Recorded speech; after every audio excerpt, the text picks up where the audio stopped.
Sir, ಕಳೆದ ಸಲ ಚಿಮೂಲ್ ಚುನಾವಣೆ ಆದ ನಂತರ ತಮ್ಮ ಬೆಂಬಲಿತ ಅಭ್ಯರ್ಥಿಗಳು ಸೋಲ್ತಾರೆ, ನೀವು ಗೆದ್ದೇ ಗೆಲ್ತೀರಿ ಅಂತ ಹೇಳಿದ್ರು. ಯಾಕೆ ರಣತಂತ್ರ ಯಾಕೆ ಮಿಸ್ ಆಯ್ತು ಸರ್?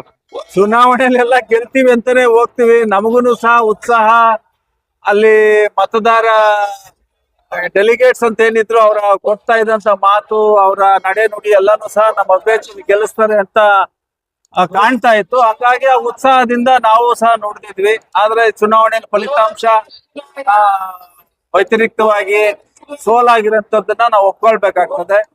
ಗೆದ್ದಂತ ಅಭ್ಯರ್ಥಿಗಳಿಗೆ ಶುಭಾಶಯ, ಚೆನ್ನಾಗಿ ಕೆಲಸ ಮಾಡಿ ಅಂತೇಳಿ ಶುಭ ಕೋರ್ತೀವಿ. ಸರ್, ಇಲ್ಲ ಕಾಂಗ್ರೆಸ್ ಪಕ್ಷದಲ್ಲಿ ಸ್ವಪಕ್ಷದಲ್ಲೇ ಸರಿಯಾಗಿಲ್ಲ, ಅದರಿಂದಾನೇ ಸೋಲಾಯ್ತು ಅಂತ ಹೇಳ್ತಾ ಇದ್ದಾರೆ. ನೋಡಿ, ಮನುಷ್ಯ ಪಕ್ಷದ ಬಗ್ಗೆ ನಿಷ್ಠಯುತವಾಗಿ ಅಚ್ಚುಕಟ್ಟಾಗಿ ಭಾಷಣ ಮಾತಾಡೋದು ಬೇರೆ, ನಡ್ಕೊಳ್ಳೋಂಥದ್ದು ಬೇರೆ. ನಡ್ಕೊಳ್ಳೋಂಥ ಗುಣ ಎಲ್ಲರಲ್ಲೂ ಬರ್ಬೇಕು. ಪಕ್ಷ ನಿಷ್ಠೆ ಅನ್ನೋಂಥದ್ದು ವ್ಯಕ್ತಿಗತವಾಗಿ ಪ್ರತಿಯೊಬ್ಬರಲ್ಲೂ ಬಂದ್ರೆ ಫಲಿತಾಂಶಗಳು ಚೆನ್ನಾಗಿ ಬರ್ತದೆ. ಫಲಿತಾಂಶ ಬರ್ಬೇಕಾದ್ರೆ ಎಲ್ಲರೂ ಸಹ ಒಮ್ಮತದಿಂದ ತಮ್ಮ ತಮ್ಮ ಭಿನ್ನಾಭಿಪ್ರಾಯಗಳನ್ನ ಬದಿಗೊತ್ತಿ ಪಕ್ಷಕ್ಕೆ ನಿಷ್ಠೆಯಾಗಿ ಮತದಾನದಲ್ಲಿ ಪಾಲ್ಗೊಂಡು ಕಾಂಗ್ರೆಸ್ ಪಕ್ಷಕ್ಕೆ ನಿಷ್ಠೆ ತೋರಿಸದೆ ಅದು ಒಳಿತು.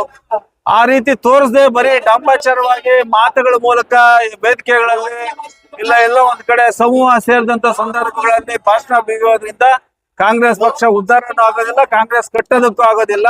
ಇವೆಲ್ಲನೂ ಸಹ ಕಾಂಗ್ರೆಸ್ ಹಾಳು ಮಾಡಂತ ತಂತ್ರಗಳು. ಆ ತರದ ಮಾತುಗಳು ಮಾತಾಡಿ ಕಾಂಗ್ರೆಸ್ ನ ಇನ್ನೂ ಹಾಳು ಮಾಡಂತ ಪರಿಸ್ಥಿತಿ ತಗೊಂಡು ಹೋಗ್ತಾವ್ರೆ ಬಿಟ್ರೆ ಉದ್ಧಾರ ಮಾಡಂತ ಪರಿಸ್ಥಿತಿ ಕಾಣ್ತಾ ಇಲ್ಲ. ಸರ್, ಇನ್ನೊಂದು, ಕಳೆದ 2023ರಲ್ಲಿ ನೀವು ಕಾಂಗ್ರೆಸ್ ಬಂಡಾಯ ಅಭ್ಯರ್ಥಿ ಆಗಿದ್ದಾಗ ಅಮಾನತ್ ಆಗಿದ್ರೆ 6 ವರ್ಷ. ಈಗೂ ಸಹ ಯಾವ್ದೋ ಒಂದು ಇದರಲ್ಲಿ ರಾಜಗೌಡರು ಸಹ ಅಮಾನತ್ ಮಾಡಿರ್ತಾರೆ.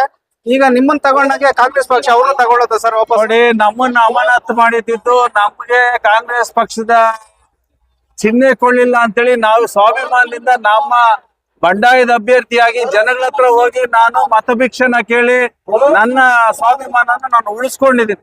ತದನಂತರ MP ಚುನಾವಣೆ ಬಂತು, ಕಾಂಗ್ರೆಸ್ ಪಕ್ಷ ನಮ್ಮನ್ನು ಬರಮಾಡಿಕೊಂಡು ಕಾಂಗ್ರೆಸ್ ಪಕ್ಷಕ್ಕೆ ಸೇರ್ಪಡೆ ಮಾಡ್ಕೊಂಡಿರೋದು.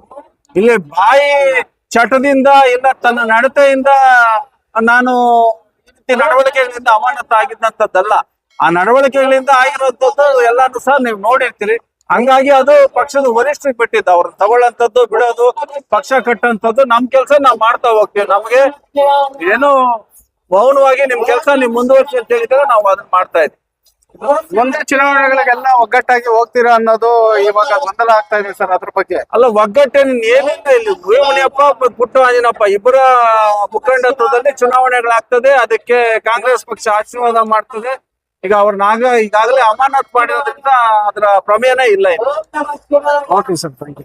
ಸರ್ಕಾರ ISI BIS ಸರ್ಟಿಫೈಡ್ ಅಲ್ಲದ ವಾಟರ್ ಪ್ಯೂರಿಫೈಯರ್ಗಳನ್ನು ನಿಷೇಧಿಸಿದೆ. ಆನ್ಲೈನ್ ಸರ್ಟಿಫೈಡ್ ಅಲ್ಲದ ವಾಟರ್ ಪ್ಯೂರಿಫೈಯರ್ಗಳ ನೀರು ಕುಡಿಯೋದ್ರಿಂದ hormonal imbalance, BP, sugar, infertility, PCOD, cancer ಸಹ ಬರಬಹುದು. ಸರ್ಕಾರ ನಿರ್ಧರಿಸಿದ ಎಲ್ಲ ಮಾನದಂಡಗಳನ್ನು ಅನುಸರಿಸಿ ಕ್ಯಾಸ್ ಸಿಸ್ಟಮ್ಸ್ ವಾಟರ್ ಪ್ಯೂರಿಫೈಯರ್ಗಳ ಲ್ಯಾಬ್ ಟೆಸ್ಟ್ ಆಗಿ 100% ಸೇಫ್ಟಿ ಮತ್ತು ಕ್ವಾಲಿಟಿ ಇರುತ್ತೆ ಅಂತ ಗವರ್ಮೆಂಟ್ ಅಪ್ರೂವ್ ಮಾಡಿದೆ. ನಿಮ್ಮ ಕುಟುಂಬದ ಆರೋಗ್ಯಕ್ಕಾಗಿ ಕ್ಯಾಸ್ ಸಿಸ್ಟಮ್ಸ್ ವಾಟರ್ ಪ್ಯೂರಿಫೈಯರ್ನೇ ಬಳಸಿ.